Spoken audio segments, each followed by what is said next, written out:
ఏం జరిగిందంటే ఒక అబ్బాయి బైక్ లో పోతా ఉన్నారు. వాడు ఒక హ్యాండ్ వదులుతా ఉన్నాడు, బియర్ బాటిల్ హ్యాండ్ వదలకుండా తాగుతూనే ఉంటాడు.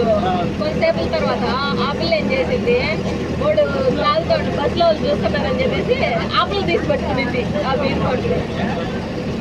అందుకు